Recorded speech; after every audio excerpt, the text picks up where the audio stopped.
So this is the beginning. This is the beginning spreadsheet. These are all our houses, all of our factions. This is how this stuff goes. So I'm gonna go ahead and start filling in everyone's goals, and we'll go from here. So House Crux. So House Crux has decided that their goal is going to be to expand influence. So that means that House Crux is going to be looking for they're going to be looking for planets to take over. Remember, House Crux is imperialists. So any sees planet action, they get an extra D10. They have advantage on those rolls. House Crux looking to expand their influence. House Fornax. Let's see what Fornax said they wanted to do. Fornax, where is your order? Fornax, here we go. House Fornax. House Fornax is a peaceable kingdom. So there's House Fornax. They're going to do peaceable kingdom. That means 4 turns of no attack actions. The other major house, House Whele. House Whele, they also would like to expand their influence. I'm going to imagine in the first couple of turns there's going to be a lot of seizing of little planets, right? Like non-imperial worlds getting bases of influence. So Crux and Whele both want to expand. Fornax is going to stay peaceful. The Houses Minor, the great assembled Houses Minor, this is an exciting one. Blood the enemy. So as we remember, the Houses Minor, they want to blood the enemy, which means inflict a number of hit points of damage on enemy faction assets or bases equal to your faction's total force, cunning, and wealth ratings. So it looks like the Houses Minor are out for blood. They're gonna start bonking away at their enemies. Defensive blooding. Now this doesn't mean they have to destroy anything. They just need to bleed them out a little bit. So that's the plan for the Houses Minor. That's our first direct attacks on other factions seem to be their plan. House Vagrant. Let's see what the pirate boys want to do. House Vagrant has chosen also to blood the enemy. Nice. So it's a race for blood between House Vagrant and the Houses Minor. The 14 Red Dogs Triad. The 14 Red Dogs, they want to expand influence. Nice, spreading out onto other worlds. The Deathless also expand influence. Oh shit! Oh, this is good. This is gonna get good. I'm so excited. The lines of territorial control. The Empire is spreading, but Deathless and the Red Dogs are spreading out too. So I imagine these early expand influence are going to be seizing up planets in sectors where they already have them. So I bet you if I had to guess, I bet you the Deathless are going to they're going to put a base of influence on Thorg. I bet you that's going to be the first action they take. Let's see what the church is going to get up to. The High Church. Let's see here. Church of Humanity, Deathless, Vagrant, Acre. Here we go. High Church. Oh, what did I tell you? Expand influence. Church of Humanity, Repentant. Let's see how repentant they are. Expand influence. Oh, dang, y'all. The Prism Network. The Prism Network looks like they are going to also expand influence. Is anybody else not expand influence? I got expand influence over here. Order up, expand influence.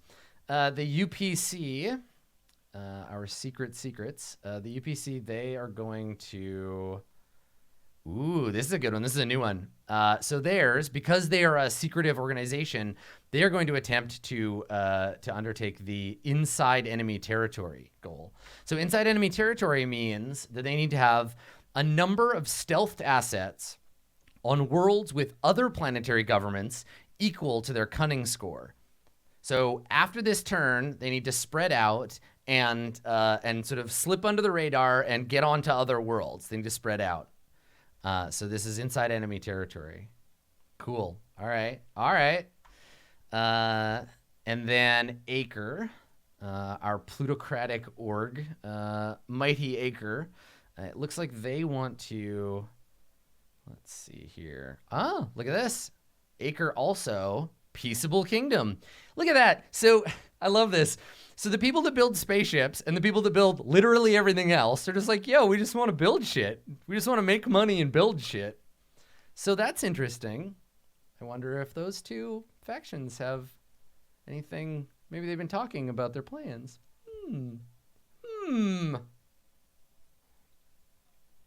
All right. That's cool.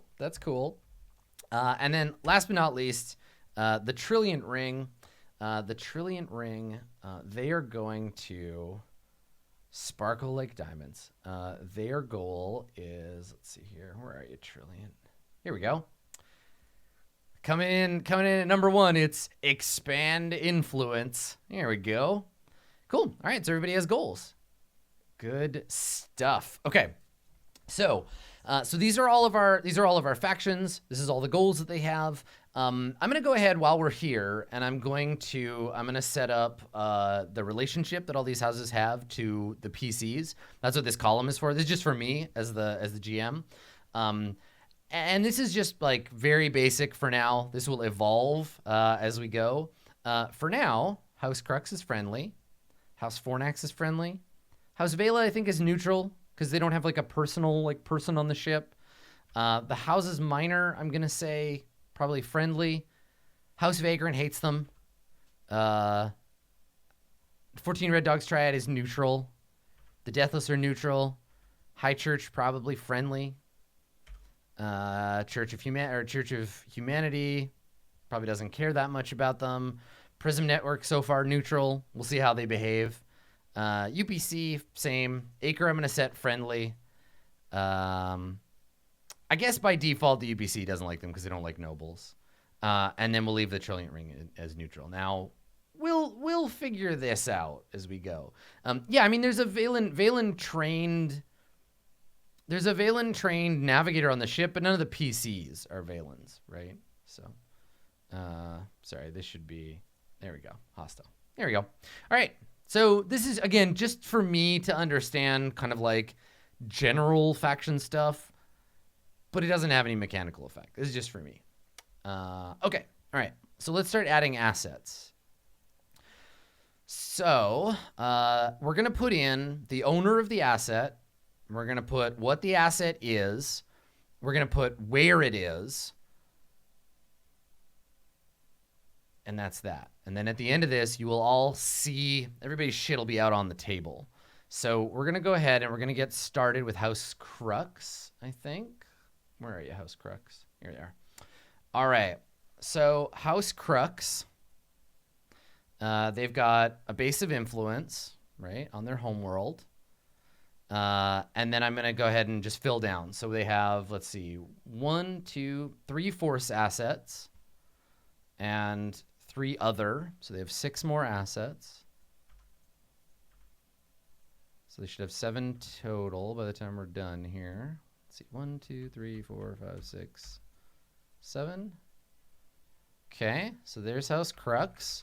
They've got their base of influence. Now everybody's starting base of influence has the same amount of hit points as the faction. So this has 29 hit points. Maximum of 29 hit points. That's okay. Don't worry. Spreadsheet. It's okay. It's a special type of asset, and it is on their homeworld of Hyra, right? Which is, where's Hyra? What system are they in? Let's see. Eventually, I'll just have all these written down. System, here we go. It's in Ellis, that's right. Thank you. Okay. So Ellis. And then we can select from the list. Hyra. There we go. Okay. All right. So they have a base of influence on Hyra. They've purchased, this is a good start, some psychic assassins. So House Crux has a cadre of psychic assassins. The psychic assassins are not far from home. They've set up these psychic assassins on Gats, former homeworld of House Cygnus. What does House Crux have a group of psychic assassins on Gats for? I don't know. Great question. All right. What else you got, Crux? Yeah, don't worry. This spreadsheet will be available to everybody in the faction turn. Yep. Yeah, I'll share it to everyone. Okay. Good stuff. House Crux. Let's take a quick look at psychic assassins. So what do they do? Psychic assassins. They are a cunning asset. I think. Are they cunning asset? Where are you, psychic assassins? Oh, here they are. Yeah, I was looking at the wrong ones. Okay. Psychic assassins. They are a TL4, cunning versus cunning, and they have a note. I think that might mean they have a special feature. Let's take a look. Psychic assassins automatically start stealthed when purchased. Combat trained psychics equipped with advanced pretext stealth gear and sci-tech weaponry. All right, so let's go ahead and stealth them. And I think what was I doing for stealth last time? I think I was just like graying out the block. Yeah, there we go. Okay, so these dudes are stealthy. Let's just gray out this whole. We'll gray out the whole block. Okay, so now let's talk about stealth for a second. So stealth is no, they're not TL5. They're TL4. Stealth doesn't mean they're invisible. Like, I'm not going to keep them off the board. Everyone knows they're stealthed. It just means you can't get your hands on them. They're slippery, right? So they're there. This means they can't be attacked until they attack. It's just like stealth in Hearthstone, basically. You know they're on the board, and that's their jam. So yeah, they're on Gats. They're hidden. They're probably like taking out the last remnants of anybody who's still alive. These guys are nasty badasses. Psychic assassins. All right, so that's cool. We got them covered. They have some more traditional forces. House Crux has also purchased a grav tank formation, which is in the Ellis system. But this time, it's at home. Got to protect the home world. House Crux, grav tank formation. All right, so there are tanks on the home world of Hyra. Makes sense. Nice and safe. Grav tanks. Let's take a look at the grav tank formation, shall we? A grav tank formation is, let's see. Tank formations composed of advanced post-tech grav tank units capable of covering almost any terrain and cracking even the toughest defensive position. So they are a force military unit, 14 hit points, 2d10 plus 4 damage. These are the heavy hitters.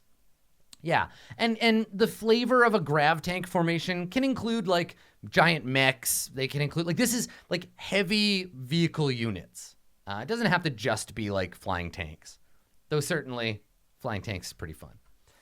Okay, and then you know, what's better than one grav tank formation? 2 grav tank formations. And where do we want them? Home. So House Crux, very well defended homeworld. Hyra is basically just like covered in tanks. So that's cool. Now that represents their 3 force assets. Let's talk about what else they have going on. So to supplement their grav tanks and psychic assassins, House Crux has opted to purchase a covert shipping system. So it is a logistics facility, covert shipping. It is on the planet Hyra. And I think you'll see a lot of these as we go through the turn. Covert shipping. So this is dispatch units, the ability to move stuff around. And covert shipping, let me read the exact description of it here. Quiet interstellar asset transport. Any one special forces unit can be moved between any world within 3 hexes of the covert shipping at the cost of 1 fac cred. So now they can move their special forces, which is to say the operations are going to buy. They can't use them to move the grav tanks, but I'm guessing they're going to buy some more special forces. They can move special forces around to other worlds. So now anyone within 3 hexes of Hira, they now have a way to get to you. So that's that. Yeah. Okay. And then they've also purchased, and you'll see lots of these too. They purchased a party machine, which is a logistics facility, and that is on Hira.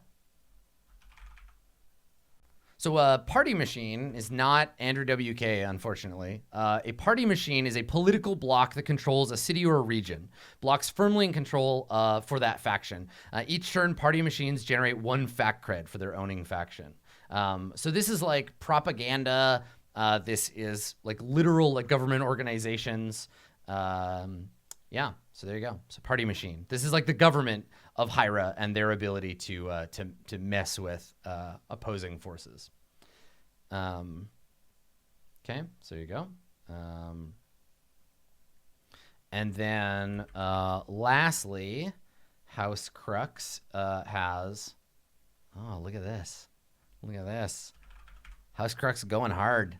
Another party machine representing a different political angle. There you go. So this is House Crux. House Crux now has a base of influence, 2 grav tank formations, 2 party machines, a covert shipping network, all on Hira, and then off-world, they have their special forces of psychic assassins. Now, the covert shipping could move those psychic assassins off of GATS if they so desired. But for now, it looks like they're hunting synths. Great. Okay, cool. So that's House Crux, everybody. Let's take a look at our next faction, which I believe is House Fornax. Yeah. All right, House Fornax, what do you got? House Fornax, like their friends, will have 7 assets. So let's see here. Fornax, they have 7 assets. I think it's interesting that House Crux didn't place any units on Imperial Prime. Very respectful. 1, 2, 3, 4, 5, 6. 1, 2, 3, 4, 5, 6, 7. Okay. House Fornax, like everybody else, will get a base of influence. They have the same amount of hit points. Hold on. Let me turn on my, there we go. Okay. Base of influence. And this is on their homeworld of Maya, which is where? Where's Maya? It's in the Imperial Prime system. Okay, cool.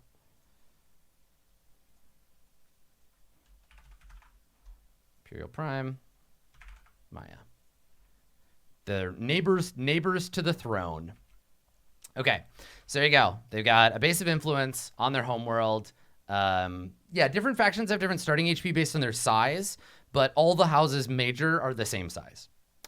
Okay, all right, Fornax, what else you got? Looks like House Fornax would like to purchase some stuff on their homeworld. Surprising no one. They've got venture capital. Makes sense. Venture capital on Maya. Okay, let's look at what venture capital does, because we haven't seen that yet. Venture capital is big piles of money. This asset grows resources out of seemingly nowhere, harvesting the best of entrepreneurship for the faction's benefit. As an action, you can tap your capital. 1d8 is rolled. On a 1, the asset's destroyed. 2 to 3 gives you 1 fat cred. 4 to 7 gives you 2. And 8 gives you 3. So, fat space ducats. So it's money for nothing. Let's see if their next asset gives them chicks for free. They've got a commodities broker, which is a special forces unit. And that one's on Maya too. Commodities broker, as you can imagine, brokers commodities. They lessen the cost of things. As an action, they can roll a d8. That many fat creds are subtracted from the cost of the next purchase. So it looks to me, if I had to guess, like House Fornax is planning on spending 4 turns, laying low, piling up a shit ton of money, and then buying stuff. Yeah. House Fornax is they're gonna make some fat cash. Okay, cool. Let's see what else they got on Maya. It looks like they have some more building materials. So we're looking at pre-tech logistics. So pre-tech logistics facility on Maya. And that allows us, let's see, pre-tech logistics is a force asset, I think. Caches, smugglers, or internal research and salvage programs. Allows the asset to buy one force asset on any world that requires up to TL5 to purchase. This asset costs half again as many fat creds as usual. This is really cool. Let me talk about pre-tech logistics for a second, because pre-tech logistics lets you cheat. It lets you cheat the system. So with pre-tech logistics, you can take an action, you can use asset, and still buy a new asset. This is a way to kind of like bypass the normal allowance of purchases, right? We were talking about this a little bit before so you don't have to take the buy action. You can use asset, make a bunch of money, make a bunch of stuff cheaper, and then bam, use pre-tech logistics to buy it. It's very expensive, but it looks like Fornax understands that. It looks like they've got an idea of how that works. Cool. Okay, so they're gonna make money and get the opportunity to buy shit. Nice work, Fornax. Let's see what else we got.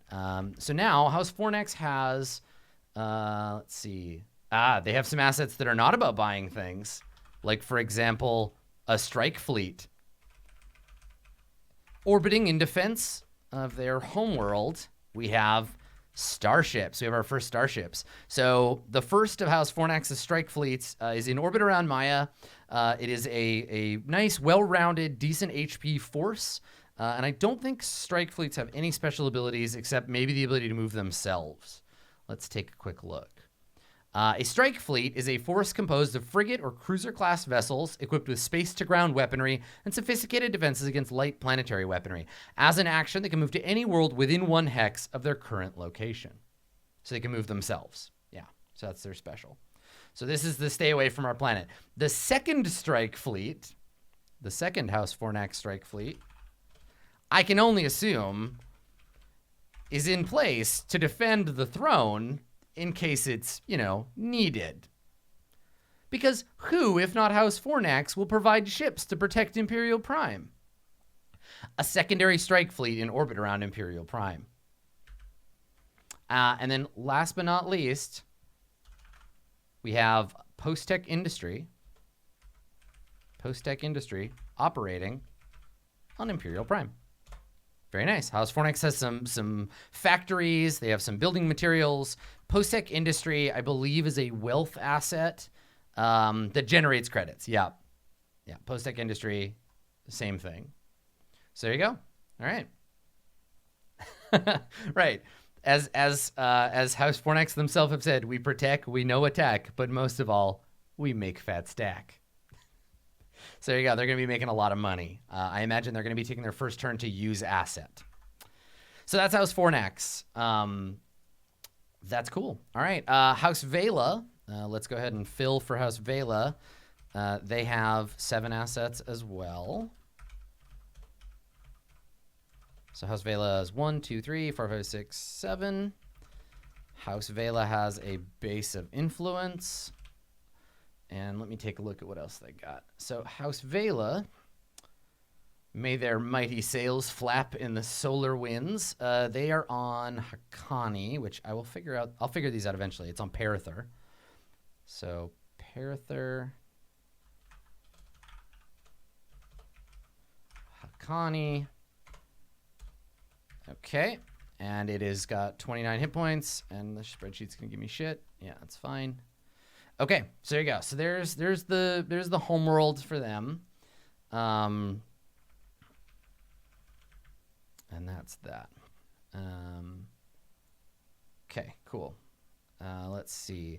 There was a question about House Fornax. So House Fornax, Post-Tech Industry, yeah, they have 3 wealth assets. Yeah, 3 wealth and 3 force. Yeah, they're fine. 1, 2, 3. 1, 2, 3. Yeah. It's okay. They're good. Okay, so House Whele. House Whele. So let's see what Whele has bought. Whele has... I'm going to organize these just like I did before with like everything on their homeworld and then if they have any anywhere else. So House Whele has a covert transit net. So we're gonna have to check the stats on that. So a covert transit network, as compared to like covert shipping or regular transit net. Let's see what it does. A covert transit network is a cunning asset. I think. Yep. Covert transit net. Facilities web an area of space with a network of smugglers and gray market freighter captains. As an action, any special forces asset can be moved between any worlds within 3 hexes of the covert transit net. So this means they could move special forces like five hexes away. That's pretty cool. And they can do multiples all at once, right? Any assets, like basically they just like kick in and they shift everything around as long as it's a special force asset. Obviously it has to belong to them. They're not allowed to like shift someone else's assets without permission. We've also established you can't shift someone else's assets even with permission. You're not allowed to use your jam. So yeah, House Whele, this is their thing, moving stuff around. They understand the space lanes. So yeah, that's cool. All right, good. That's their first one. What else you got? Covert Transit Network. They have a demagogue. Ooh, that's exciting. All right, a demagogue in Parather. So this represents like a head of government or a firebrand, someone political to speak in favor of House Whele's requirements. In-game, this is an individual person. So watch out for the PCs accidentally or on purpose killing them. Let's see, demagogue. Yeah, leaders of a particular faith or ideology to point their followers in the direction of maximum utility. Nice. Okay, so it's a demagogue. They got that one on the homeworld. They also have supporting the demagogue. They have a party machine on Parather. And just to keep things nice and safe, a counterintelligence unit. Nice. All right, so let's talk about this Cointel unit here. Why is Hakani green? Why did that turn green? No. Go back to normal. Stop it. Okay. I'm not sure why this turned green, but I'll leave it. Okay, so the counterintelligence unit is, let's see. What does the Cointel unit do? Yeah, there's conditional formatting drawing from somewhere, but I don't know why. Just wants to be different. Okay, so counter intel units. Security units specializing in code breaking, internal security, and monitoring duties. They can crack open enemy plots long before they can come to fruition. I dig it. All right, cool. So these are like white hat hackers, basically. Okay. There's a check mark for, yeah, I can turn off the conditional formatting there. Cell is not empty. Okay, cool. That's fine. All right, so let's take a look. I might have keyboard shortcutted my way into something. Cool. So this counterintelligence unit is going to be there to protect the other assets on the world. Now, House Whele also has some industry of their own. They have a post-tech industry on Hakani, so that's cool. Make themselves some money. And then lastly, because they're still explorers, they're still out there doing shit. And remember, House Whele wants to expand influence. They have on Urgus. What the hell is Urgus? Urgus in the Soliquan system. They have some surveyors. So Soliquan, Urgus. There you go. So they're surveying Urgus in the Soliquan system. I'm curious, how far apart is Soliquan from... Oh, it's pretty far. It's like sector northeast. Urgus, Preceptor Archive and Tyranny. It's a TL2 planet. Interesting, House Whele. Surveying some faraway worlds, are we? New Space England? Right, New Hakani. I like it. Cool. Clever. Okay, great. Post-tech industry. Okay, let's see. Yeah, so for people who are asking about pre-tech and post-tech, pre-tech is really, really good. It's fancy and we can't make it anymore. Post-tech is after the scream. There is no tech. There's no, like, now tech. Yeah. Pretty cool. Okay. All right. So that's House Whele. House Whele is, like I said, spreading their sails into the solar wind. So our next faction are the Houses Minor. Okay. So the Houses Minor have a lot of stuff going on. They got a lot of shit. So, let's take a look at what they have for them. The Houses Minor have a total of, and I think they're the most. So they have a lot of bases of influence, like a lot. I'm gonna need a different spreadsheet for this. Give me a second here. Let me pop that open. Let's do these guys. So let's see. Because I got to make sure I know each and every world, and they get put on their own planet, and we don't miss anybody. So let's see here. Far Verona.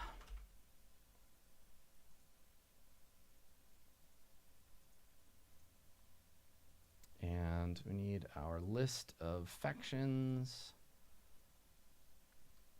and sub-factions. So setting material. There's my faction file. Okay. All right. So we need a base of influence for House Aquila. So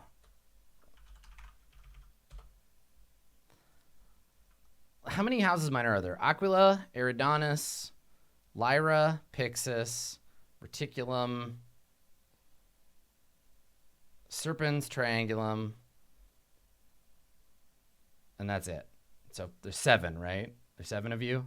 There's 7. Okay, so 1. Can I just fill down on these, or is that going to screw up the condition? Let's see. No, we look okay. Okay, Houses Minor, base of influence. And then they all have 7 hit points, except, let's see. Sorry, there you go. They all have 7 hit points, except for Hroa, Lodestone, and Orpheus have 8. So let's do those first. Okay, so 8. Please don't bother me for 5 minutes. 8 and 8. Okay, and this is Hroa, which is in Satsos and Demna. Satsos, Hroa. Okay. So Snake World gets 8 hit points. Conditional format rules. Why are you conditionally formatted? There you go. And then Satsos, Hroa, and then Lodestone and Orpheus. So Lodestone and Orpheus. I don't think I have Lodestone written down because it's currently somewhere. I'll look at it on the map in a second. Orpheus, where are you? Antiochus. Okay, Antiochus, Orpheus. Antiochus, Orpheus has a base of influence with 8.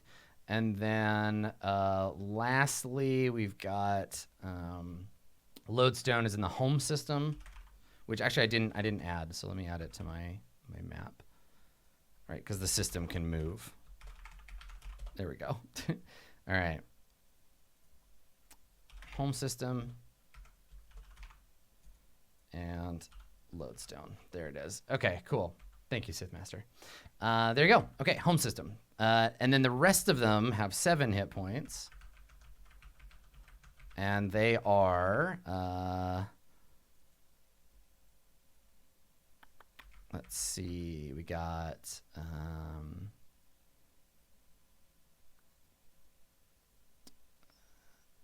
where should we start? I guess we'll just work down. Tiber, right? Tiber and Almori are both in the Alvaro system.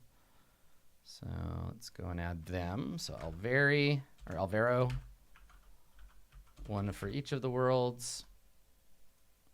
Tiber and Almori.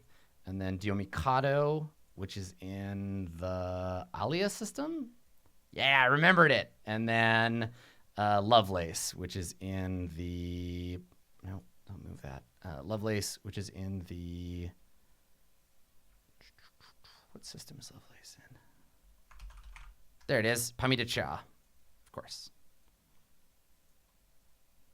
Okay, Pomita. And then Lovelace. Okay, there we go. And fictional, we get the green thing again. Okay, good. So there's all the houses minor. Obviously, they're very spread out. And they need to defend themselves well. So, you know, I'm sure they'll be fine. They get a lot of assets. So they currently have, let's see, 1, 2, 3, 4, 5, 6, 7, 8 assets. So let's fill down for them. So 1, 2, 3, 4, 5, 6, 7, 8. And I know that 3 of them are on Lovelace. So let's just keep doing 1, 2, 3. Oop, not Pam. Not the Pam system. Lovelace. Okay. So the reason I think a lot of them are on Lovelace is because I think it's because they it's their TL5 planet, right? They wanted to make all their fancy shit there. So they've built a transit web and 2 pre-tech manufactories. Oof. All right. Lovelace is churning out shit. Let's go see what they do. A transit web and 2 pre-tech manufactories. So a pre-tech manufactory, as you can imagine, is basically a super science factory for making great shit. A pre-tech manufactory is a rare, precious example of functioning pre-tech industrial facilities. As an action, you can roll a d8 and gain half that many fact creds rounded up. So they could theoretically get 8 fact creds in a turn if they wanted to on that planet.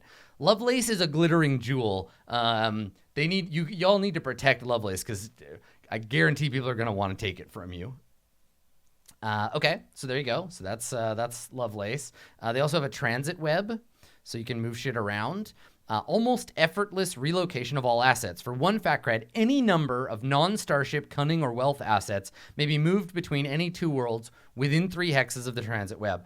I think the transit web might be the best movement thing in the game. Like, I think it just is.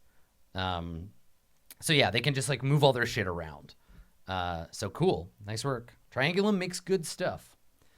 Okay. What else do the houses minor have? They have a book of secrets. Ooh, I wonder where that is. I bet you could guess. So House Serpens, it looks like, has control over a book of secrets. So the book of secrets is it's not literally a book. It's a database. Maybe some of it is books, but it's a cunning asset. Book of Secrets is an exhaustively cataloged psychometric record on important and influential local figures, allowing an uncanny accuracy in predicting their actions. Once per turn, a Book of Secrets allows the faction to reroll 1 die for an action taken on that world, or force an enemy faction to reroll 1 die. Right? So it's a forced reroll, alumni records from the Psychic Academy, etc. Significant information. Cool. Okay, great. Book of Secrets. Pictures of cute snakes. They have a commodities broker, which we've seen before. Commodities broker. And that is on Tiber. Yeah. Right, representing House Eridanus. They have a popular movement on Orpheus, which is Antachus. Cool. Okay. So popular movement, I don't think we've seen before. A popular movement is a planet-wide surge of enthusiasm for a cause controlled by the faction. This support pervades all levels of government, and the government always grants any asset purchase or movement made by this faction. So popular movement's pretty cool. Those are good. I like them. Let's take a look at that. That's good. Yeah, the counterattack on a Book of Secrets is pretty heavy. 2d8. It's the strongest counterattack I think we've seen so far. But you can't attack with a Book of Secrets. You just fight back. Okay, good. Popular movement, representing cultural influence. And then we have another popular movement. We have a popular movement on Lodestone. So this is popular support for the fact that House Pixis exists. And then lastly, this should surprise nobody, Space Marines of House Aquila. All right. So on Dio Mikado, we got our Space Marines. So yeah, the Houses Minor, spread out, lots of assets, very powerful, but their spread outedness and their potential lack of direction could be trouble. They do intend to blood the enemy, so we'll see where those Space Marines end up. All right, good. So we're set for the Houses Minor. That was the biggest one. Let's take a look at the next one. Who's our next faction? Our next faction is House Vagrant. Okay, so House Vagrant, they should have 7 as well. Let's see. Yep. 1, 2, 3, 4, 5, 6, 7. Okay. They have a base of influence on their homeworld, which is where? Where are these space noodles at? Cabina? No, that's the Church of Humanity. Where do you live? Sean? Sean. They live in Sean. And Sean is in the Hild system. Hild. Sean. There we go. Okay. And that's their base of influence, and they are a 29 HP faction, like pretty much everybody else. The Church and Acre are both bigger, but everybody else is 29. So let's see what these pirate guys bought. 0303 is, let's see. Oh, wow. Interesting. So let's see. Vagrant has chosen to build nothing on their homeworld. Based on what I have for Vagrant's list, they are building nothing on Sean. They have built all except one asset on another world. So in 0101, which is Ephus, in the Ephus system, they have built on the planet Leorgioli. So on Leorgioli, the House Vagrant has built Psychic Assassins. Where'd they get them? No one knows. All of the rest of their assets have been placed in Sector 0303 in the Amadere Orbere system.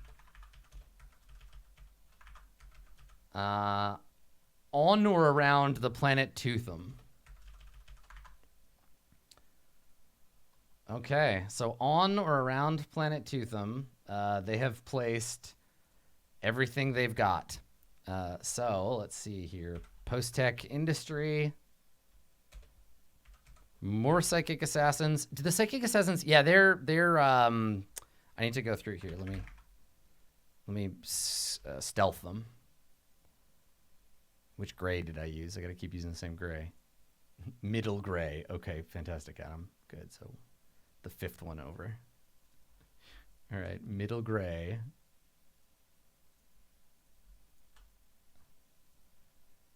There we go. Okay. So they've got post-tech industry, Psychic Assassins. I love you guys. Two, not one, but 2 demagogues. You gotta have your backup demagogue. So 2 demagogues and a covert transit net.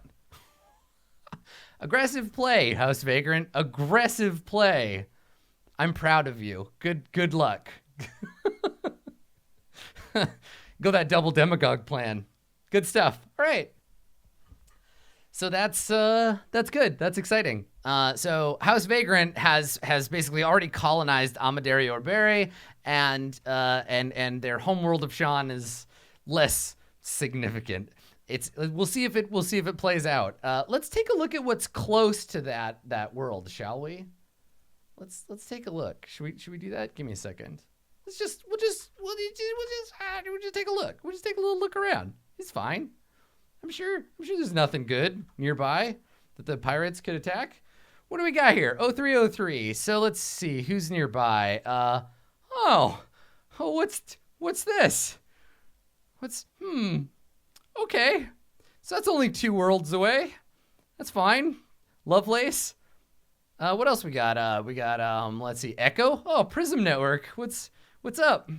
And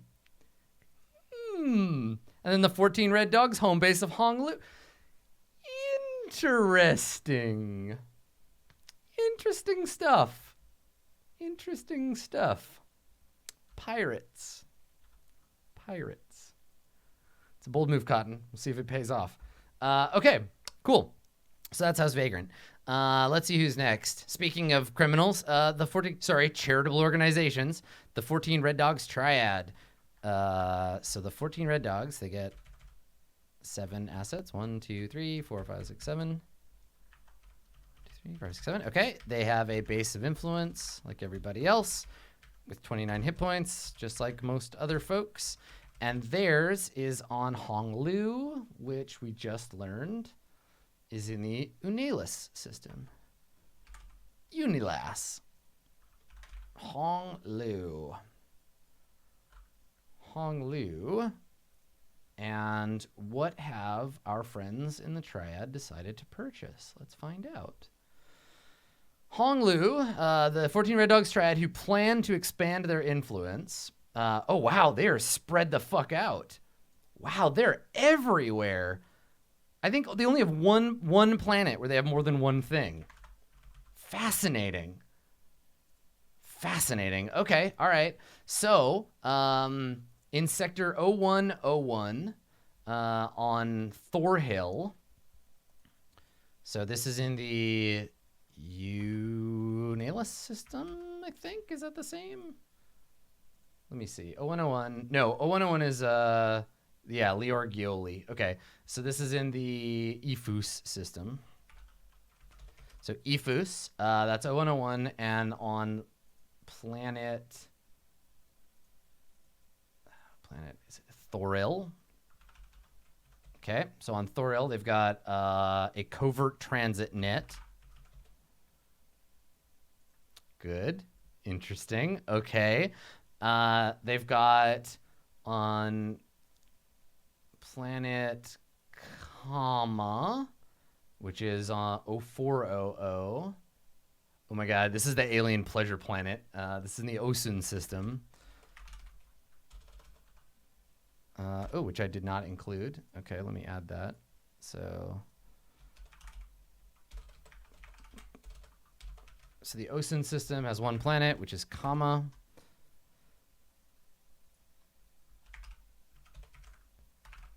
Okay, so on the guild, the alien guild pleasure world, they have a demagogue. Okay, cool. I'm into it. I'm feeling it.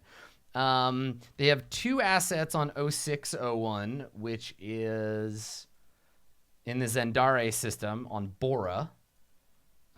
So Bora, this is Zendare. They have 2. Bora and Bora. Okay, Bora. They have 2 assets on this world. And that is a party machine and pre-tech researchers. Okay. What else do we know about Bora? It's a TL1 quarantined world. It's a quarantine world and it's a tomb world. But hey, they're doing party machine and pre-tech research over there. I have no idea what your plans are, Red Dogs Triad, but I'm really excited. Okay, so they're all the way over there. So for anyone who's asking, it doesn't matter in this initial turn. We're looking at a universe that's already in place. It's assumed they built their things elsewhere and moved them to another place, right? So it's okay to have high TL stuff on low TL planets for now. Right? Later, we have to abide by the building rules, but they're allowed to. It's okay. It's okay for them to have those in those places. Yeah. TL1 is barely above cavemen. It's a primitive world. Yeah. Something else has stealth, right? What was it? Does the covert transit net have stealth? Oh, that's right. Everything they have starts stealth. I'll do those all at once. Thank you. Yeah. Thank you guys. I appreciate that. Okay. They have another planet on the very, very first sector, Almu Garbia. Almugarbia on the planet Staklaklo. This is a TL4 planet all the way up in the top left corner. And they own, on this world, they own a post-tech factory. Because why the fuck not? Okay. What is it called? It's actually called post-tech factory. Is that the name of the asset? Are we missing an asset? Let me look. Is it? Oh, it's post-tech industry. Okay, it's a typo for them. Okay, post-tech industry. Red Dogs, if that's not what you meant, you're gonna have to let me know. But I assume that's what you're after. Okay, and then so that's way off in the corner of the universe. And then they have another one on Lergioli, which is in the Ephus system. Okay, no, not Imperial Prime, not Imfus, Ephus. Leorgioli, they have another post-tech industry spread out, but all over the place, and they have the advantage of being stealthy boys. So let's do this one that I missed. Thank you, spreadsheet. You're doing God's work. Okay. So these guys are secretive. You can't see them. They're all hidey. There we go. Okay. Cool. A lot of hidden shit all over the universe. So that's our Red Dogs. Okay, Deathless, the Deathless Mercenaries. Let's see what they have. Deathless. All right, tough boys. Did we not? No. Yeah, base of influence is stealthed. Why wouldn't it be? Everything they have. Let me look at stealthy. It's all their assets. Secretive. All assets purchased by this faction automatically begin stealthed. Let's look at stealth.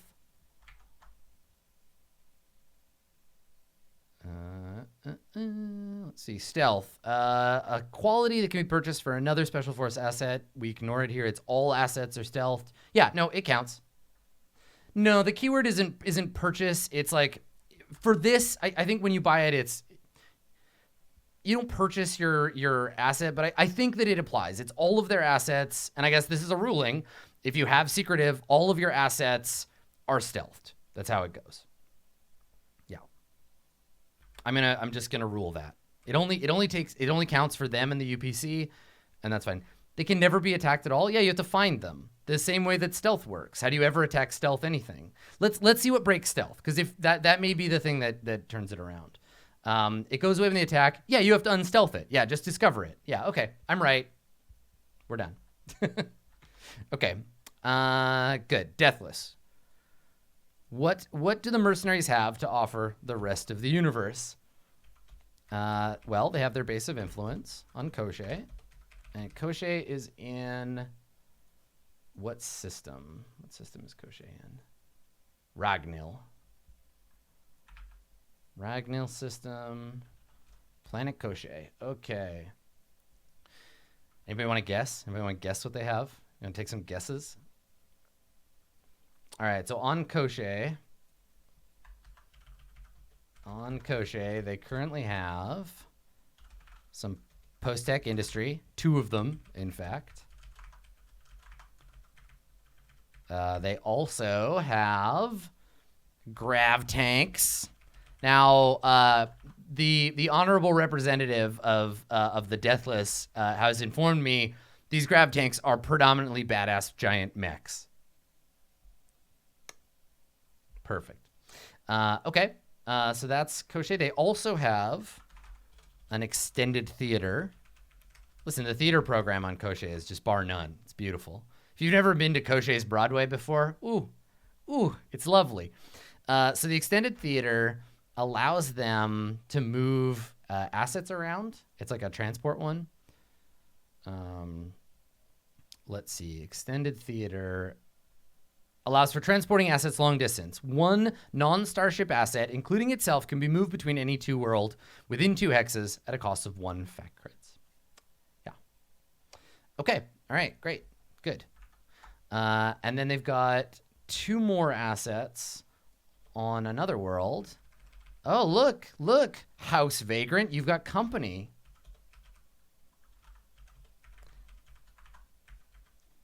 I suspect there's going to be some battle on Amadere Orbere. We've got Blockade Runners, and we've got a grav tank formation. Oh, shit. Oh, shit. Oh, shit. So it's going to be grav tanks versus psychic assassins. The battle for Tootham. It's going to be rough. Okay, so let's see how that goes. Let's take a quick look at Blockade Runners, because we haven't seen them before. Blockade Runners are a cunning asset, I want to say. Maybe they're not. Where are they? Where are you, Blockade Runners? Blockade Fleets. Blockade Runners, here we go.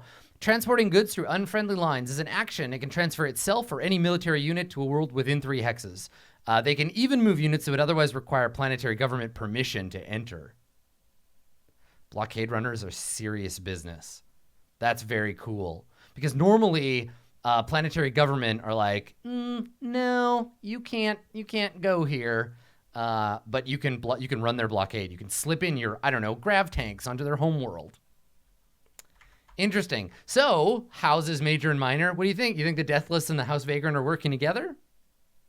Or are they going to fight? I guess we'll see. Tootham, is Tootham near anything? Let me see. Tootham is, it's like a night world kind of off to the side, right? Oh, yeah, it sure is. It's like right in the middle. It's the jumping off point into the Imperial core. That's right. It's that one we were looking at before. It's 0303. Neat. Okay, cool. Thank you, Deathless. Next up, we got the High Church. Now, the High Church is a 49 hit point, and they're going to have more assets. So let's punch in their base of influence at 49 hit points. Coming in at the big 4-9. 49, Adam. Use your hands. There we go. And the home of the High Church is what? Where are they? Andophiel, I think, is theirs, maybe? 0306. 0306. Home of the High Church. Yes, Andophiel, 0306 in the SIG system.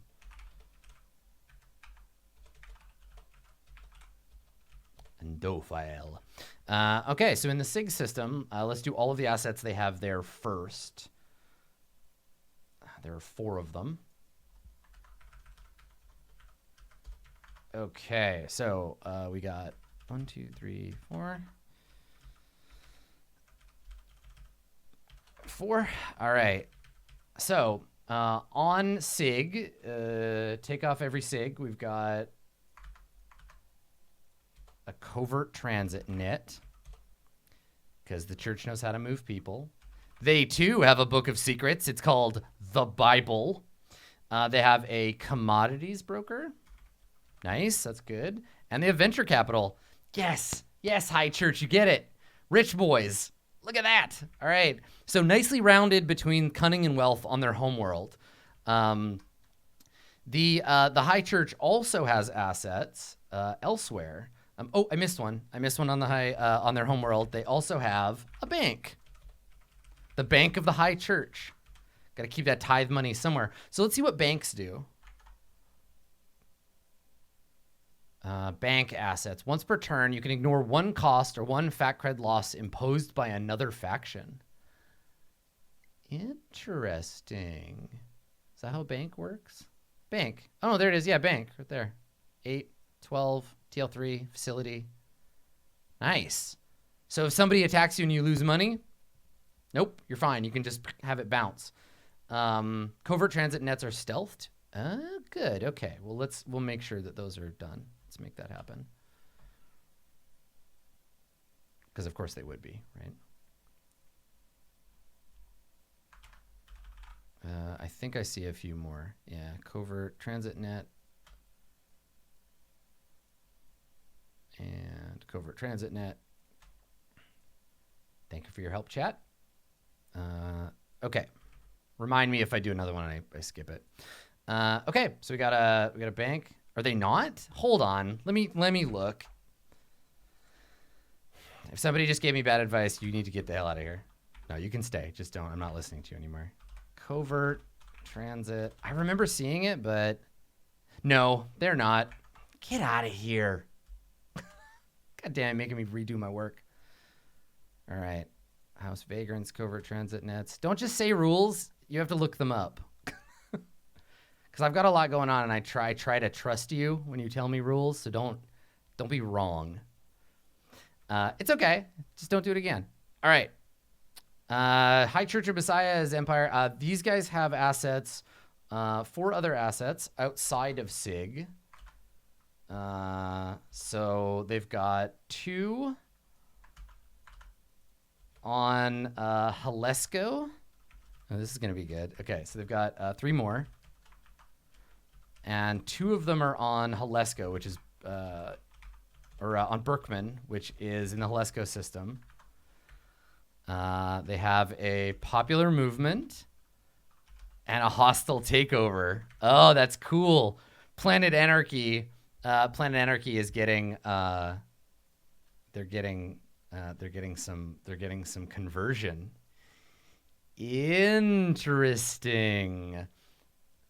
Berkman 3 probably means that it's like a moon of a larger planet. It's probably Berkman 3 is a planet, but it's probably technically like orbiting a big dead gas giant or something. That's really cool. So the High Church of Messiah as Emperor has a church movement to go to planet Berkman and convert them. That's really cool. I like that. Where they're like, y'all need Jesus. Okay. And then their last asset is on Imperial Prime. Makes total sense. So they have an asset on the Imperial homeworld because it's the damn church, and it's a demagogue. This is an exarch of some kind. Yeah. Nice work. Yeah, let's look at hostile takeover because we haven't seen one of those. So a hostile takeover, as you can imagine, is a wealth asset. Hostile takeover can seize control of damaged and poorly controlled assets. If a hostile takeover does enough damage to destroy an asset, it's instead reduced to 1 hit point and acquired by the hostile takeover's owning faction. Just gonna let that one settle in.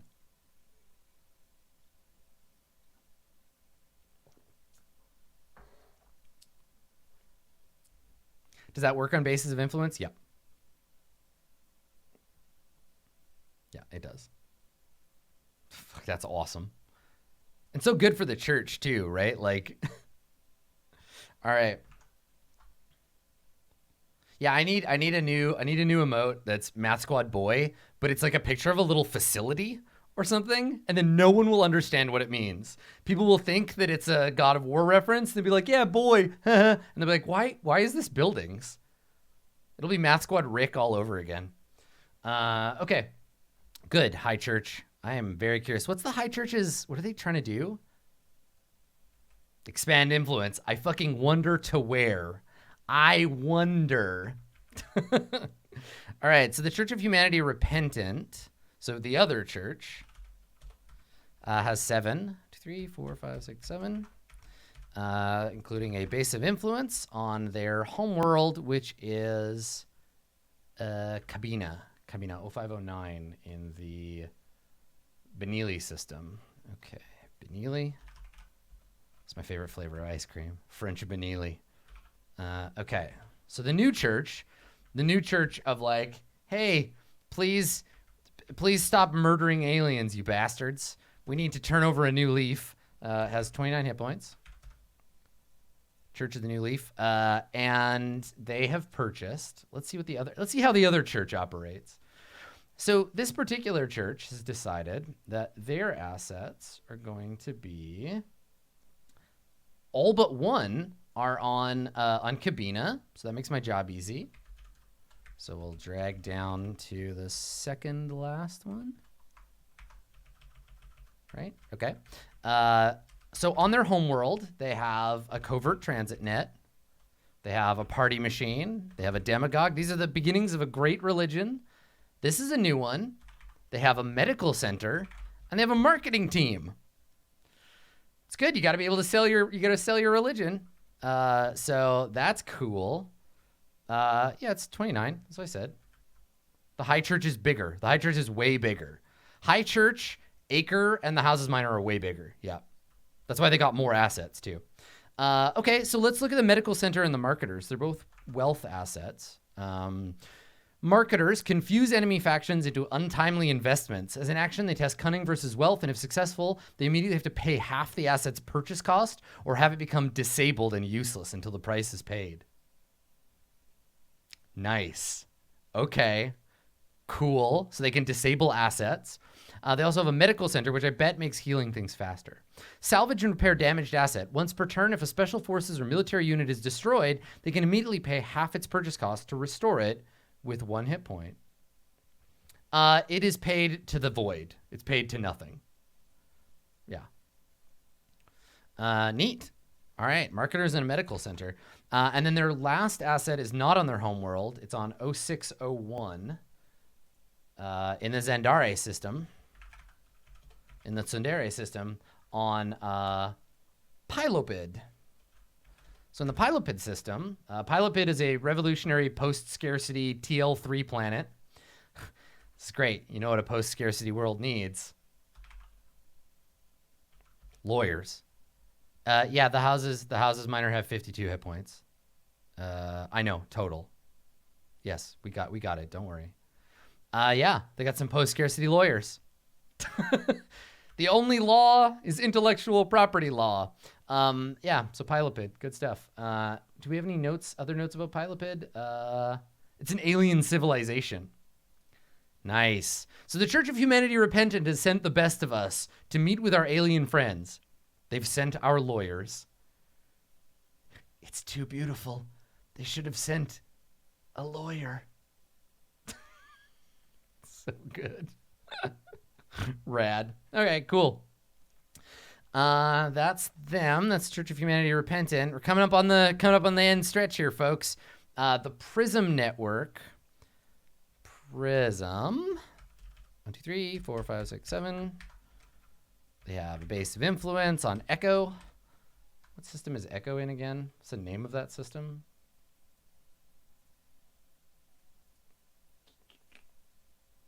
I should know this because that's where the PCs are. Arape. All right, Arape on Echo. That's where they live. They got 29 HPs there. All right, Prism Network. Sneaky Prism Network. What did you buy? Let's see how they're going to influence the culture of the sector. Prism has chosen... oh, they're kind of all over the place too. That's exciting. Okay, so they have 3. They have 3 on one planet and then 1 on everything else. Let's start with the home base. They have a monopoly. Totally makes sense. On Arape. So a monopoly, which we haven't seen yet, a monopoly is an open or tacit stranglehold on vital businesses or resources on a world. As an action, they may force another faction to pay them 1 fact cred. Give us money. Just give us some goddamn money. Get out of here. It's pretty good. I like that. It's nice. And this one, the money goes to you, not the void. That's right, Prism. So that's stealing. They're just like, no, pay us. You want to be here? Pay us. You're on Echo. Give us money every turn. Every turn we activate abilities. You, money, me, now. Fuck you. Pay me. Can you monopoly away a base of influence? I mean, it can attack. Yeah, you can attack with a monopoly. It's a regular faction asset. Sure. Yeah, of course. It's just that in addition, the monopoly has the ability to sap money. Okay. Now they have, man, Amaderi or Bere. Guess what? 3 more assets. This is a busy world. So the Night World of Tootham. Night World of Tootham has 3 more assets on it. They've got a covert transit net. They've got a party machine. And they have marketers. This is like this is a hot world, this night planet. Yeah. So Tootham is named after a city. an Arcadian city called Teuthus. It's from the like Trojan War, and in it apparently Agamemnon and Athena had like a debate prior to the Trojan War on this planet. You can look it up. It's on Wikipedia. So yeah, great, good, lots of stuff on Teuthum. What else did you buy, friends? You bought Imperial Prime. Okay. Of course, Prism Network's got to have something on the home world. So on Imperial Prime, they have purchased a Demagogue. Good. Yeah, the PCs, you know I'm going to send the PCs to Teuthum for a reason. You know I am. Yeah. And then lastly, they have one on, and we've seen this world before, I think. Osun, comma. So on Osun, this is on the Pleasure Planet. Planet Guild 6. They have a surveyor. What are you surveying on this planet? Yup, that's a penis. Yeah, that's pretty great. I like it. All right, cool. I wonder, yeah, talent scouts. Surveying. Yeah, good. Prism by night. Except that on Teuthum, it's always night. All right, Prism Network. Now, the UPC. So the UPC, Unified People's Collective. Now, these folks, everything they have is stealthed, so we'll get to that at the end. Their homeworld is Yakia. So their homeworld is on Yakia. What system is Yakia in? I think we've seen it already, haven't we? Maybe not. No. Yakia, this is Satsos. That's right. Thank you. Satsos, Yakia. And they have 29 hit points, just like everybody else.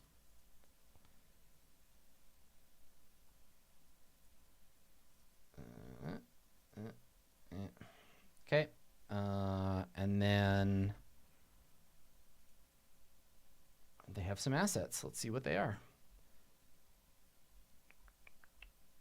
UPC. Okay, so remember, their goal is to have a number of stealth assets on worlds with other planetary governments equal to their cunning score. So they just want to spread out and hide, which totally makes sense. Everything they own right now, all of their assets, 1, 2, 3, 4, 5, 6, 7, all their assets are on Yakia because they don't really have anywhere to go right away, and they want to start in one place and spread out, right? So this is smart of them. You can imagine they have an ability to move their shit around. Let's see. Is it that one? Is that what they chose? Let me take a look. I moved away from them on my spreadsheet. Good job, Adam.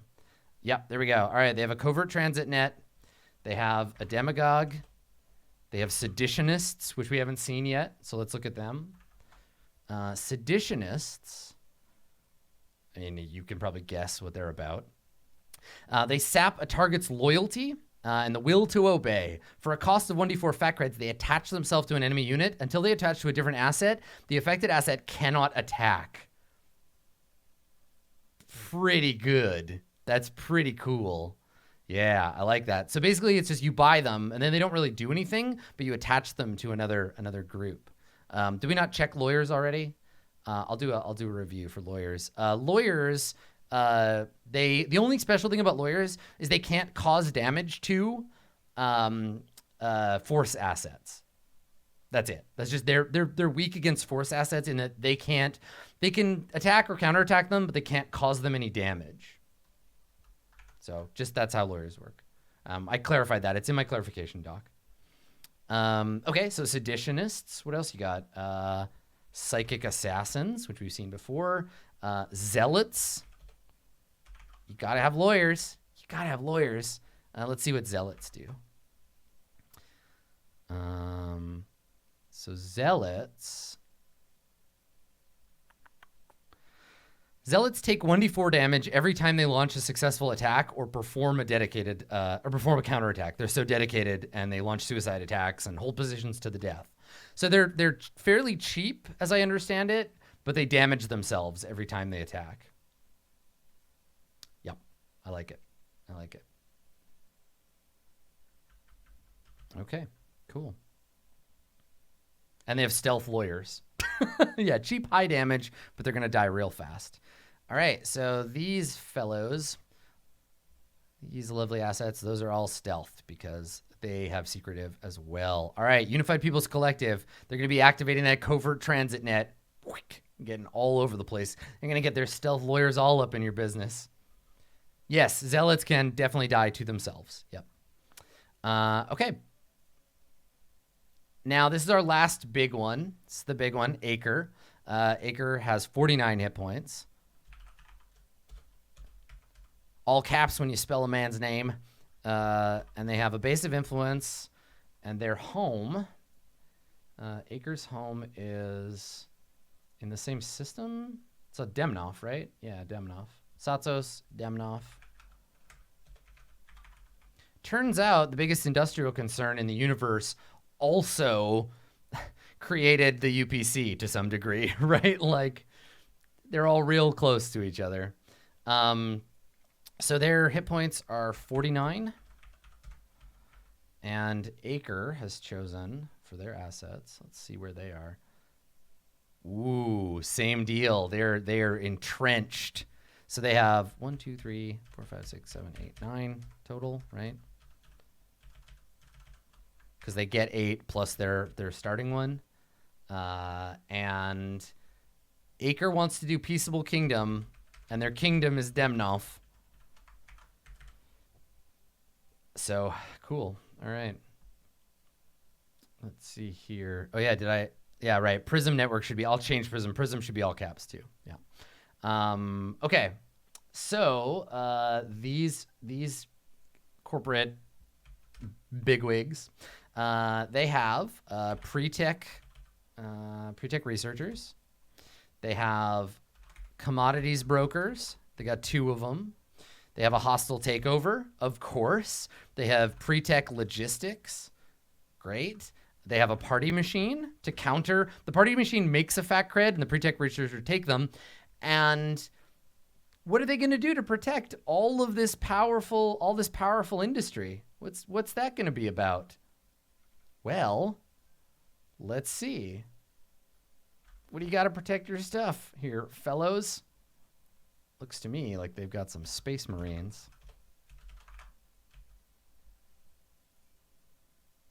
Cool. There it is. All right. So yeah, tons of heavy lifting, lots of space marines, very well defended. I am really interested in this conflict. This system is going to be a hotbed of political action.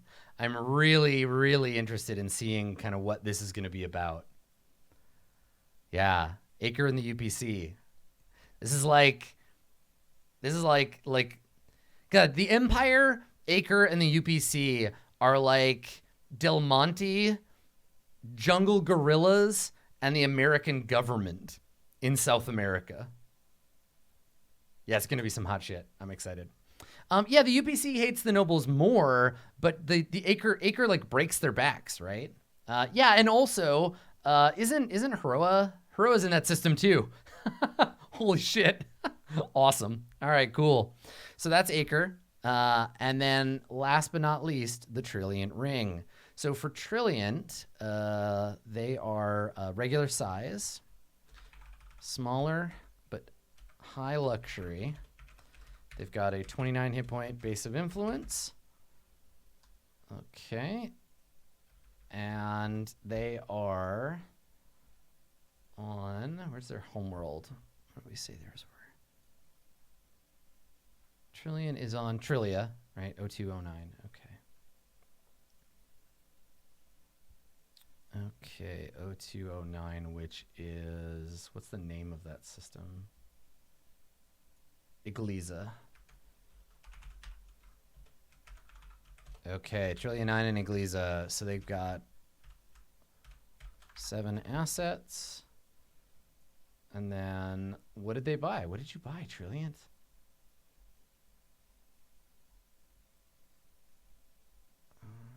Here we go. Okay. So they look like they're a bit spread out too. Let's see where they end up. I'm just gonna do a quick organization here. So 2 on Iglesias, 3 elsewhere, and then 1 on one other world. All right, so let's do Iglesias first. So at home, who are you when you're at home? The Trilliant Ring on their home world has a commodity broker and a party machine. Okay, good. That's on Iglesias. And then they have a couple of things on another world nearby. Ish. 0308. Right, they're neighbors. Oh, on Berkman. Right, Halesko system on Berkman 3. Okay, so Halesko, Berkman 3. This is the planet that the church has some stuff on. So there's 3 of them there. Interesting. So the church and the Trilliant Ring are the only ones on this planet right now, and they have a commodity broker, they have a shipping combine, and they have another party machine. Interesting. Okay, and then in the Pavis system on planet Mona, they have another party machine. What do we know about Mona? Mona is in the Pavis, which is where?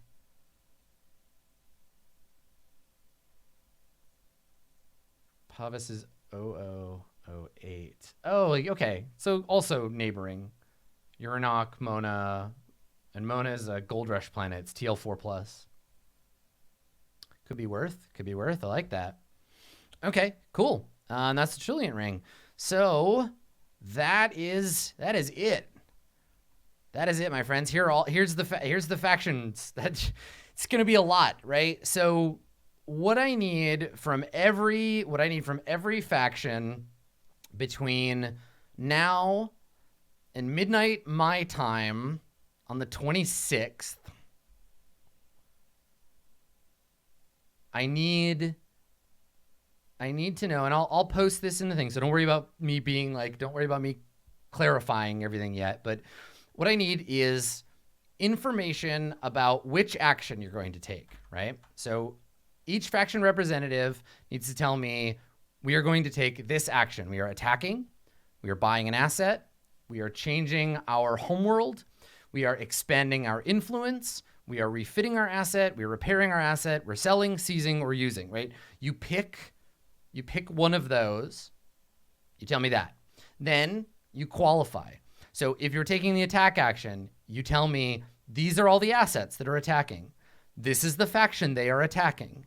If there's any other things you need to tell me, any special abilities that are happening as a result, also you can tell me that. I would love it if you submitted these in the form of a spreadsheet. I might give you like a form that you can apply, but we'll figure them out ourselves. We'll take lots of time for the first faction turn. So you tell me what action you're taking, what abilities you're using, where you're doing these things. I may ask you questions. That's why I gave us some time. And then I'll let you know you are being attacked in this world, or I need to know what this is happening, et cetera, et cetera. So we'll do that. If it's at all possible for the first faction turn, I would love it if the representatives could be in Discord so that I could like ask them in that channel, like, hey, what do you want to do? But if you're not there, I will try to have a protocol so you can tell me in advance. Worst case scenario, I hope that you can trust me to do what is right for your faction. I don't ever want to have to do that. But yeah, weird timing stuff, I will ask you. The thing is, once everything is locked in, I'll give you all the information that you need, but I won't tell you what turn it's happening on. I'll give you your turn after this stream is done, like sometime by the end of today, because I'm going to stream after this.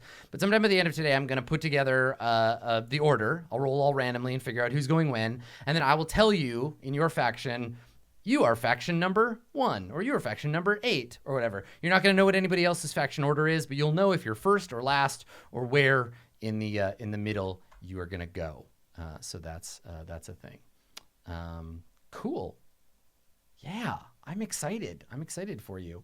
I'll turn over the link to the spreadsheet if you don't already have it, so that you can go and dig through it.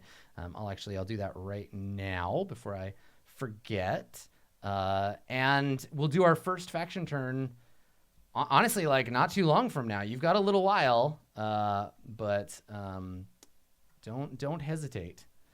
Get those goals accomplished. Cool. All right. So thanks for coming, everybody. This has been the first poring over spreadsheets system that we've done. We will be back in a couple of weeks with this. I think we'll probably do one more like lore stream or something between here and there. And if you want to be a part of all of this, obviously there's a bunch of ways you can do it. Watch the show live, twitch.tv/itmejp. We do it on Wednesdays. You can find the schedule on his website. You can follow me right here on twitch.tv/AdamKoebel. You can follow my YouTube if you can't watch these live. Both of those will give you access to the GM stuff eventually. And then if you want to take place in all of this faction stuff, if you want to join, go to patreon.com/rollplay. Any level will get you in. So I hope I'll see you in the Discord. Good luck to all the factions. Thank you for coming, everybody. We will see you next time.